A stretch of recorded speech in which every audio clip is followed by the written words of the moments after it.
Salut, c'est Arnaud. Alors aujourd'hui dans cette vidéo je vais te donner quelques conseils pour que tu puisses débuter correctement la boxe thaï. Donc si jamais tu t'entraînes chez toi, ces quelques conseils te permettront de boxer un minimum proprement et de ne pas faire trop d'erreurs. Et si jamais c'est pour t'entraîner en club, eh bien au moins comme ça tu connaîtras déjà les bases, ce qui te permettra de ne pas être largué pour ton premier cours et de ne pas trop en ramasser. Donc voilà, j'espère que cette vidéo te sera utile.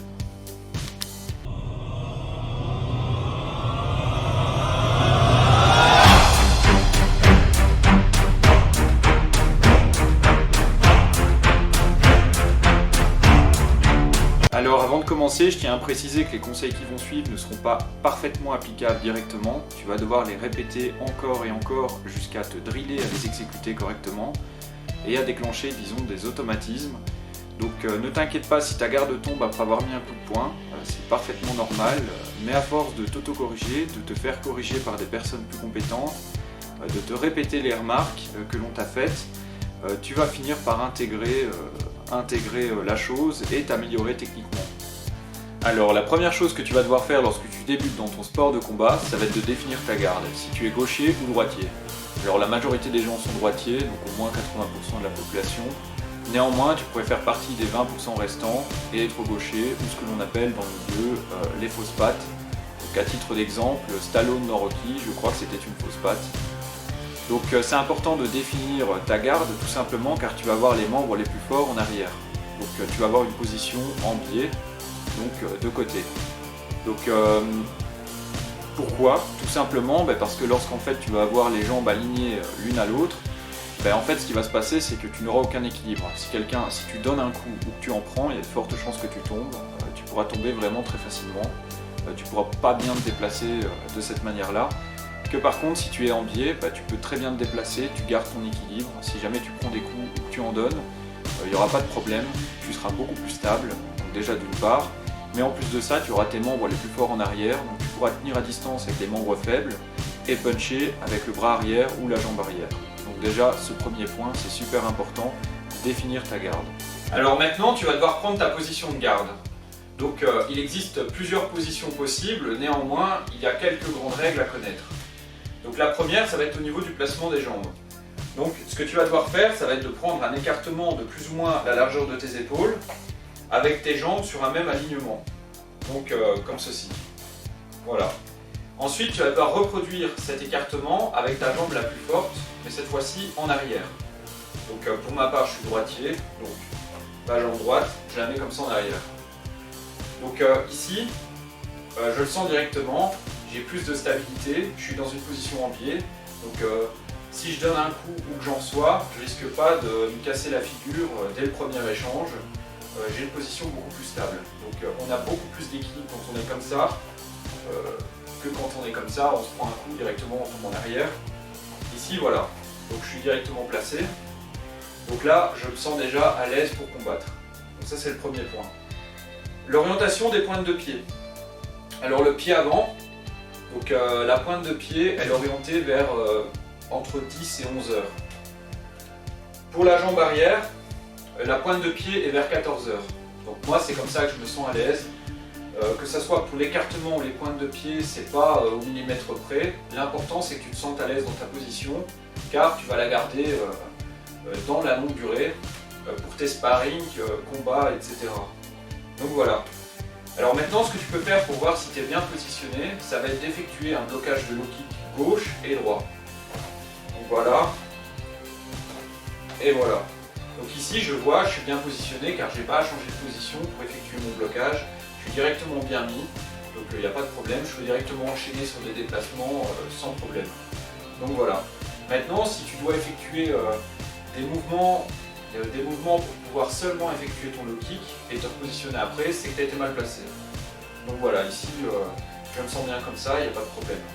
Donc voilà, ça c'est le premier point, ça va être pour les jambes. Donc c'est pas au millimètre près, mais la règle à respecter, c'est que tu te sentes à l'aise d'être en biais avec plus ou moins une bonne orientation de pointe de pied. Donc voilà.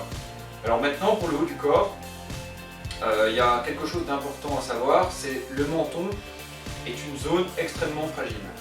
Donc tu es susceptible de te prendre un KO si tu prends un mauvais coup dans cette zone. Donc ta mission, ça va être de protéger ton menton, le barricader au maximum. Donc comment tu vas faire ça? Déjà, premièrement, tu vas avancer tes épaules et les mettre un peu comme ça, comme pour former une carapace. Donc voilà. Un peu faire ressortir tes épaules et les faire aller en avant. C'est d'ailleurs certainement ce qui contribue beaucoup aux boxeurs d'avoir ce genre de déséquilibre posturaux, donc les épaules fort voûtées en avant avec le dos un peu voûté comme ça. Donc ça s'observe beaucoup chez beaucoup de boxeurs, surtout en anglaise, car eux ils sont encore plus placés en avant. Donc voilà. Donc épaules sorties, placées en avant. Alors ensuite, la tête, elle ne peut pas rester comme ça dégagée, tu vas protéger ton menton, donc tu vas la placer rentrée. Donc le menton est rentré afin de limiter la zone découverte pour ne pas prendre de KO. Donc épaules sorties, menton rentré. Ensuite les gants doivent être placés au minimum dans cette position, donc protéger le menton. Donc ici, très peu de chances que je me prenne un KO, donc la zone est assez protégée. Donc voilà. Maintenant, au niveau de la position des gants, tu as une certaine liberté de mouvement. En boxe taille, tu peux placer tes bras plus haut, donc tes gants comme ça.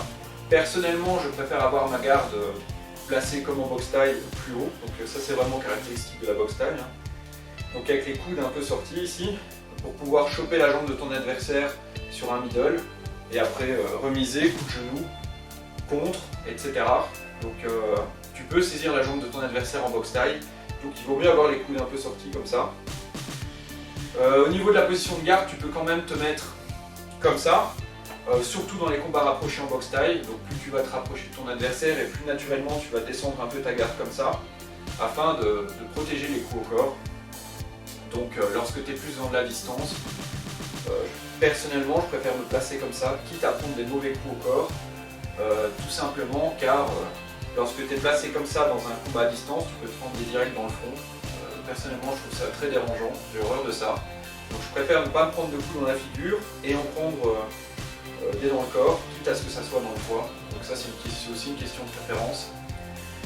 Maintenant, en boxe anglaise, eux, ils sont la plupart du temps toujours comme ça. Après, il existe toujours des gardes un peu spécifiques, genre de Philadelphie, etc. Mais bon, voilà. Donc ça, c'est les grandes lignes à savoir.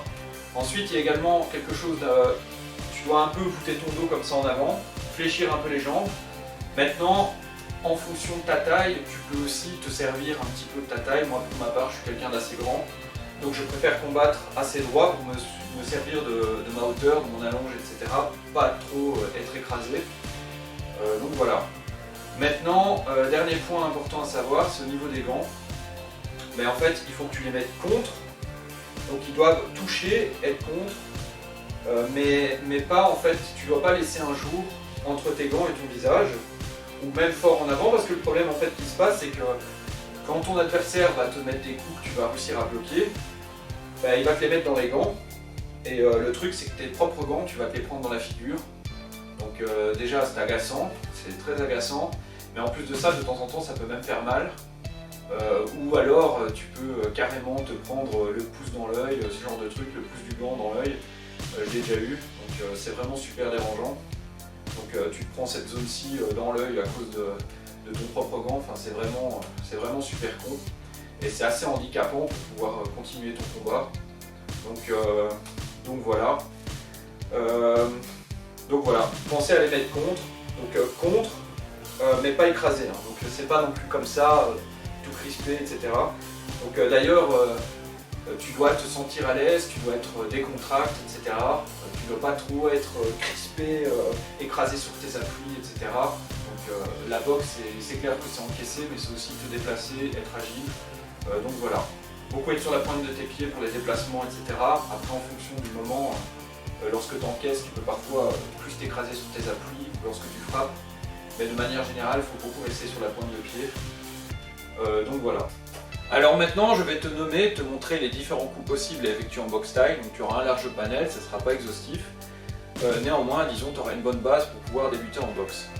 Donc au niveau de l'exécution technique de ces différents coups, je te montrerai ça dans une vidéo ultérieure afin de ne pas faire un contenu trop long parce que j'ai cette tendance à faire des vidéos un peu longues. Donc je vais essayer de me diriger vers un format plus court. Donc ça fera l'objet d'une prochaine vidéo. Donc voilà. Alors il faut savoir que la boxe taille, ça s'appelle l'art des 8 armes. Donc c'est une appellation qui lui colle à la peau tout simplement à cause des différentes zones avec lesquelles tu vas pouvoir frapper ton adversaire. Donc les deux gants, enfin les deux points, de coude, de genou, de tibia. Donc on va voir ce qu'il est possible d'effectuer avec ces différents coups. Donc tout d'abord, avec les points, tu vas pouvoir effectuer direct gauche, direct droit, crochet gauche, crochet droit, donc de côté, uppercut gauche, uppercut droit, donc de bas en haut. Tu peux également placer des coups au corps. Donc, à titre d'exemple, tu vas chercher à mettre par exemple un crochet au foie. Ce que tu vas faire, direct gauche, direct droit, tu te rapproches, crochet au foie. Donc ça c'est très efficace, ça marche très bien ça. Alors tu peux bien entendu placer des directs au corps aussi. Donc au niveau des coups de coude droit, coup de gauche, tu peux les mettre de haut en bas, de bas en haut. Tu peux les mettre sauter pour arriver sur le dessus du crâne de ton adversaire. Très efficace les coups de coude, très douloureux. Tu peux les mettre retournés aussi. Donc ça c'est vraiment si c'est en combat. Ne fais pas ça en sparring car ton adversaire risque de pas trop apprécier. Et tu risques peut-être de l'emmener aux urgences. Donc voilà. Alors coup de genou. Donc ici je ne vais pas le placer dans le sac parce que les voisins dorment. Mais tu déhanches, tu places ton genou en avant, donc tu peux le mettre de côté aussi. Tu peux aussi courir et le faire sauter pour le mettre dans le visage de ton adversaire. Alors au niveau des kicks, donc tu as les kicks au niveau des cuisses. Donc tu vas chercher à le mettre de haut en bas, donc, pour la cuisse de ton adversaire. Donc middle kick. Donc tu cherches à couper ton sac en deux à l'horizontale. Donc ça va être pour les côtes de ton adversaire. Et high kick. Si je suis à froid, donc j'ai pas envie de me dégommer la jambe, je vais pas le placer plus haut que ça. Mais le high kick, ça va être l'idée, ça va être de dégommer la tronche de ton adversaire. Donc cuisse, côte, tête. Donc c'est important de faire une belle délimitation. Donc, dans l'idéal, le faire à chaud. Faire cet exercice à chaud, bien entendu, toujours, surtout, car ton high kick placé à froid, c'est un très bon moyen de se déchirer un adducteur par exemple. Si jamais ça te tombe, ça peut être une bonne idée. Donc voilà, après tu as le côté gauche évidemment, bon c'est la même chose. Alors au niveau des kicks, il est possible que ton high kick, tu l'aies pas en commençant. Si c'est ça, travaille ta souplesse, essaie de faire le grand écart. Donc voilà, ça fera aussi l'objet d'une vidéo ultérieure. Alors bien entendu, tu as le front kick. Donc tu peux le placer différemment. Tu peux par exemple plus utiliser le talon, plus la pointe de pied, donc si tu veux faire des dégâts à ton adversaire ou le repousser, donc ça c'est selon. Donc voilà, disons que dans les grandes lignes, voilà, ça te fait déjà quelques coups. Donc maintenant, les esquives et les blocages. Alors déjà, tu as plusieurs esquives possibles, donc tu as les esquives rotatives. Donc ça, Mike Tyson par exemple, il était excellent pour ces esquives-là, d'ailleurs pour les latérales aussi. Il en faisait de magnifiques et en permanence. Donc tout d'abord esquive rotative, donc tu vas devoir chercher à passer sous le crochet de ton adversaire. Donc comme ceci. Donc ce qu'il faut retenir pour ces esquives, c'est que c'est pas le dos qui se plie, c'est pas juste les jambes qui descendent, ça va être d'effectuer les deux simultanément. Comme ceci. L'idée ça va être d'esquiver le crochet pour remiser derrière directement. Alors ensuite tu peux avoir des directs, donc tu peux te prendre des directs. Donc là à ce moment-là ce que tu fais ça va être des esquives latérales. Donc le but, ça va être de faire passer ton épaule de derrière devant, afin que le coup il passe sur le côté et que tu puisses remiser derrière. Donc ça va être d'effectuer des mouvements d'épaule comme ceci.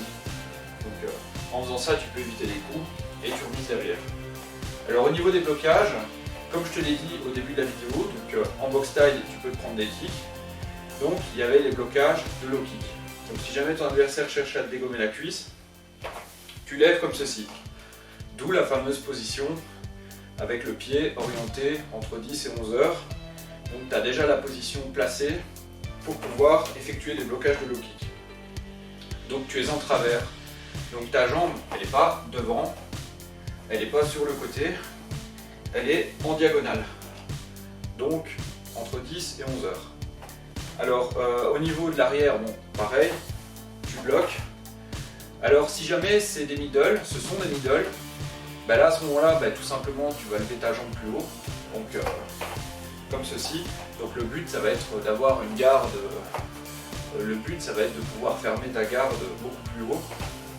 Donc si tu peux voir, c'est complètement hermétique. Si jamais ce sont des high kicks, tu bloques comme ça, donc de préférence une jambe, il faut même placer, amortir avec l'autre bras également. Donc il faut toujours retenir qu'une jambe c'est 2 fois plus fort qu'un bras. Donc tu vas placer tes 2 gants comme ceci pour amortir. Donc voilà, si jamais ton adversaire se rapproche de toi et commence à essayer de te placer des coups au corps, tu te fermes, tu restes hermétique. Donc voilà, ça c'est pour les esquives et les blocages. Alors maintenant pour les déplacements, donc il y a 2 grandes règles à respecter. La première, ça va être de toujours garder ton adversaire en visuel.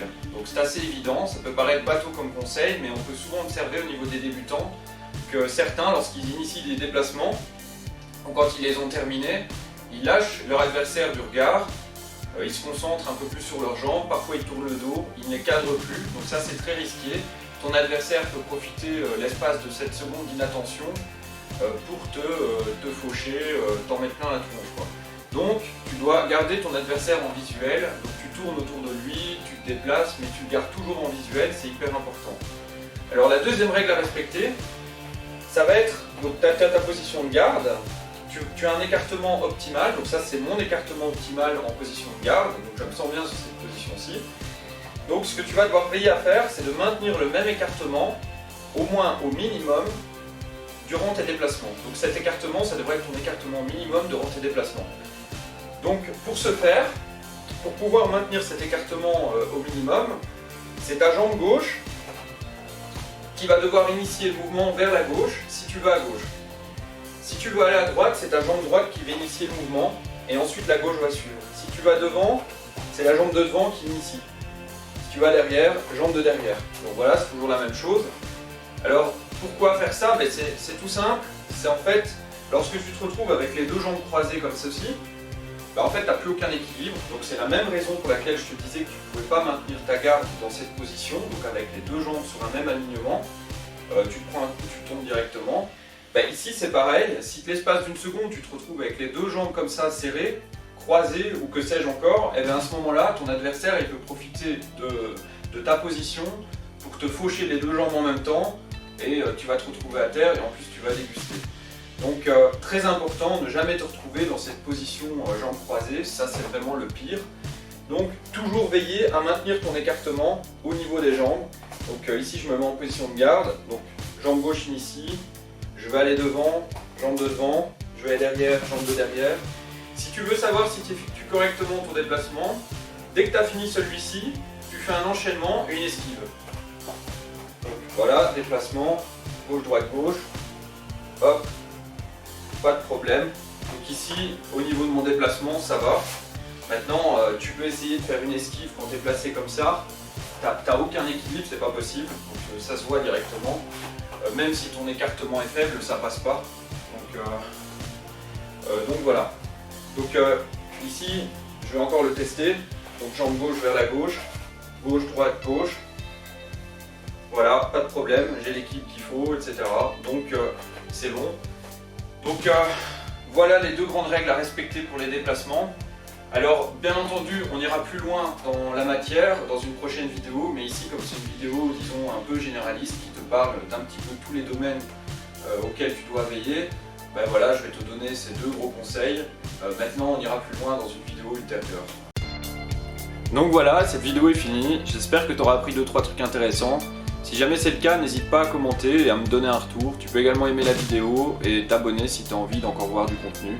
Donc voilà. À la prochaine, salut!